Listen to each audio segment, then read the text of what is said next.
Ito guys yung problema. Nasunog yung wire sa ceiling. Ayan.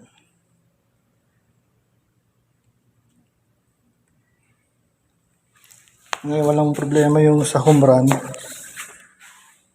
Ito yung ceiling. Meron pa pala siya rito. Ayan.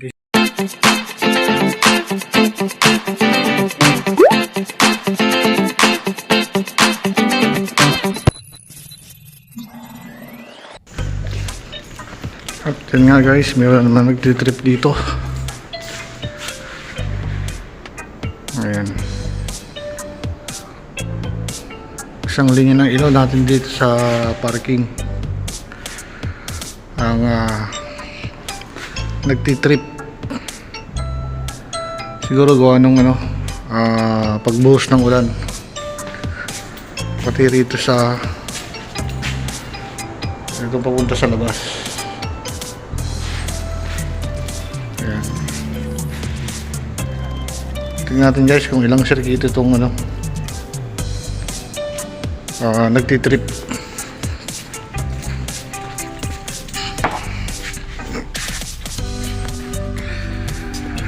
Dito yung kanyang panel board. Dito yung mga AC. Dito yung ating mga lightings. Ayan guys, makikita nyo isang circuit lang o isang circuit breaker lang yung nagtitrip. Nakalagay dito parking. Parking lightings. Yung mga fluorescent, so ibig sabihin yun. Kaya tignan natin kung anong magagawa natin. So titrace natin.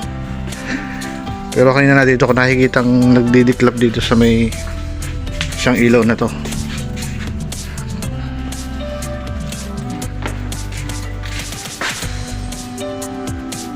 Ayan, dami yung isang linya. Bali dalawang linya pala to sa isang circuito. So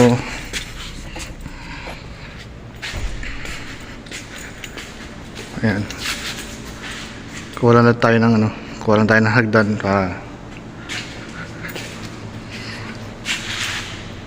buksan natin yung isang ilaw na yun. Kung din nga yung diferensya. So yan nga guys, good morning sa inyo lahat. Time check tayo, it's 9:31 ng umaga. Pero madilim na naman yung medyo madilim na naman yung kalangitan. So gagawin natin, maghanap muna tayo ng hagdan para maayos yung yung ilaw na to. Bali dalawang linya pala itong damay sa isang sirkito. At makikita nyo rito, tinanggal namin yung grills para kung sakaling umulan na naman hanggang dito na lang yung tubig. Ayan dito.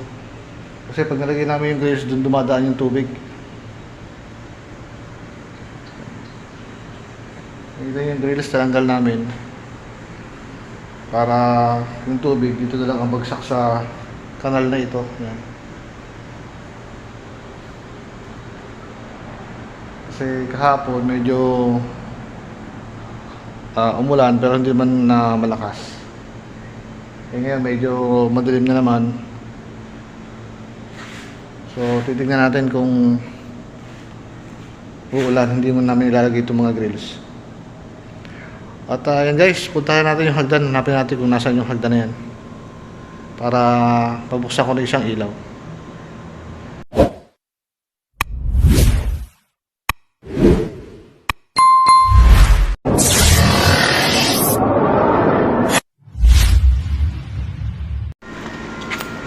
Guys, hanapin natin yung hagdan.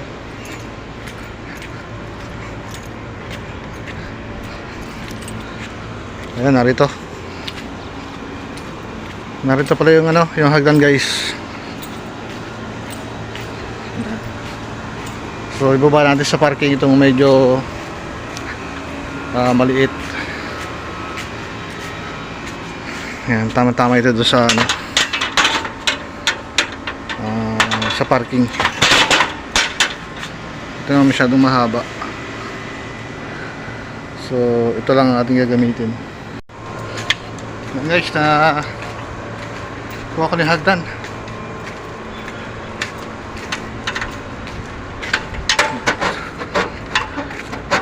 Dalhin na lang natin sa parking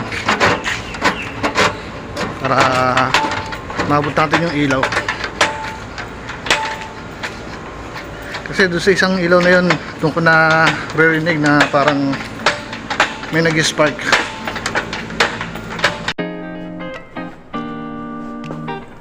Guys, tingnan natin yung ano, ilaw na to. Nabasa siguro nung ano, nung umulan kasi nung nakaraang umulan, nakita ko dito dumadaan yung tubig sa mga ano natin ilaw sa kanyang pinaka junction box. So kaya na tingnan natin.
Tignan ko dun sa may ano, dito sa may box. Okay naman siya rito, kaya lang sa loob ng pipe. Siguro nung nag-ano sila, naghahatak sila ng wire para dito nagasagasan yung ating cable.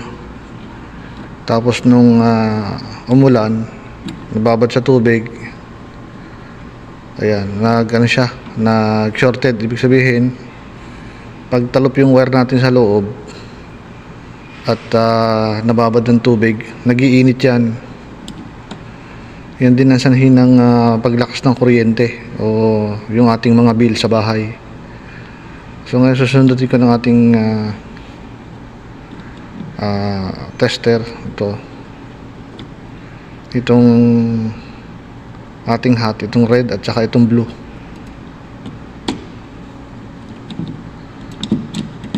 Ayan.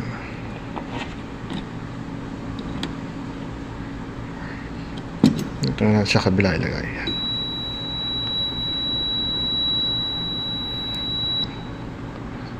Ayan guys, marinig nyo may ano siya, shorted. Ayan. Tama-tama kuya. Makakatulong ako.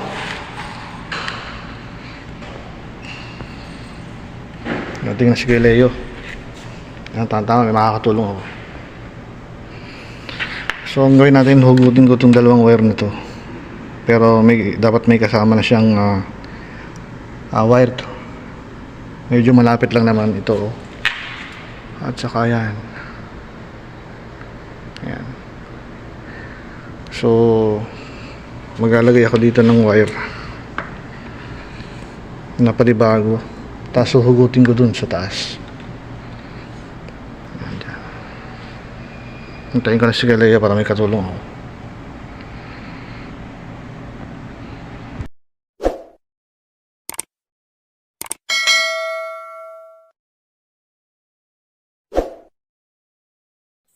Ito guys yung problema. Nasunog yung wire sa ceiling. Ayan.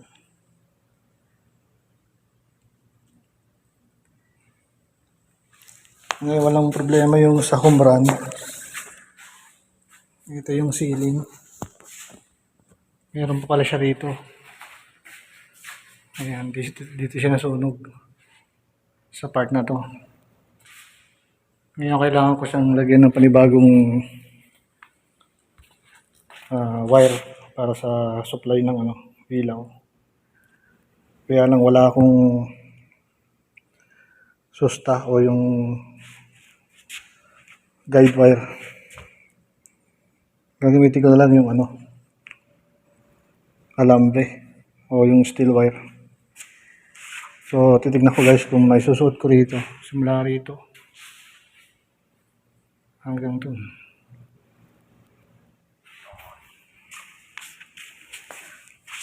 Grabe yung nangyari sa kanya, oh.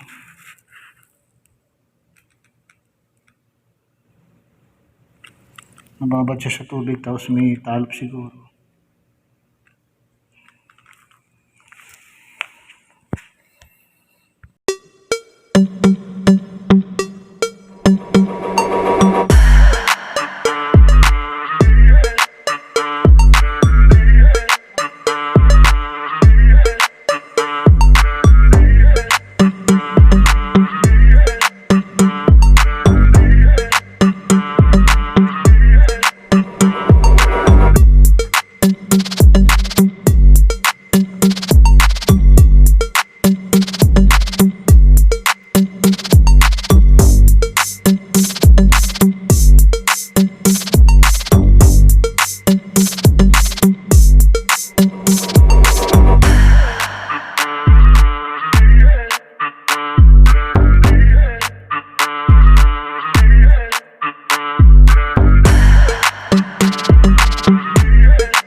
Yan guys, okay na yung ginawa natin na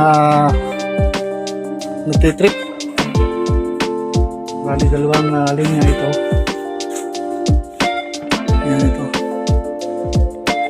Yan nagtitrip sa kanya. Medyo madugo yung ginawa natin ngayong araw. So ngayon, ibabalik na lang itong ano, cover ng ating paddleboard. Madugo.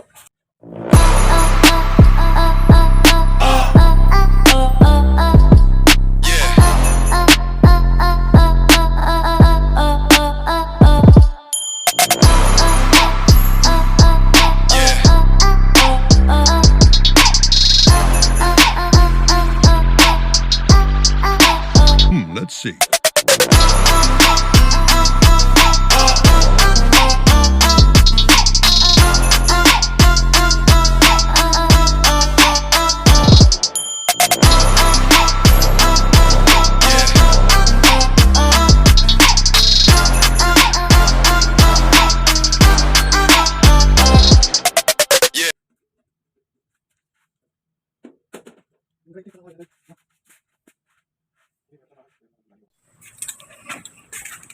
Wala pa.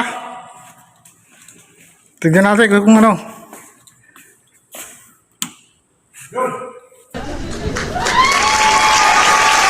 Tignan natin kung may lalabas pa.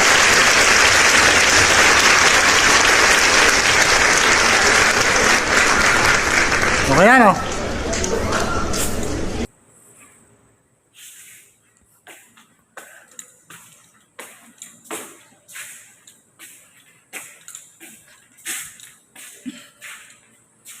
Bili ko na yung ano, kanyang dating power supply.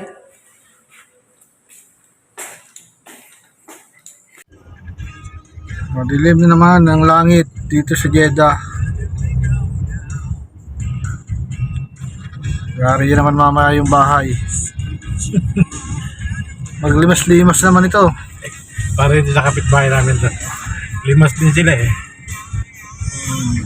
Dumaan sa pintana yung tubig eh. Ang problema kasi yung sa ano din, sa maglis, sa salon.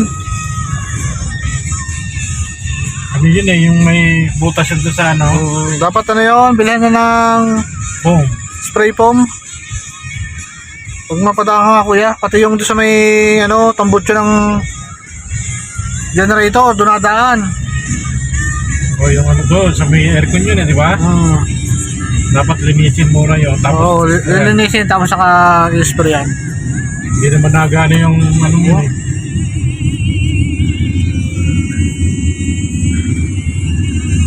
Hindi, at least yan, mabasa, mahugasan eh, no? Tanggal ang alikabok doon.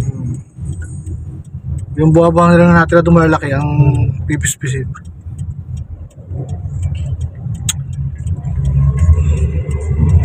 Madilim na naman ang langit. Agit dito, oh.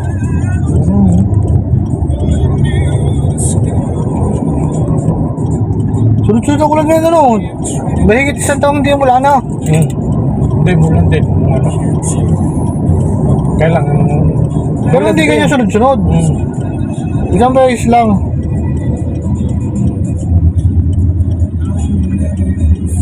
Sabi, hindi daw naulan sa Saudi.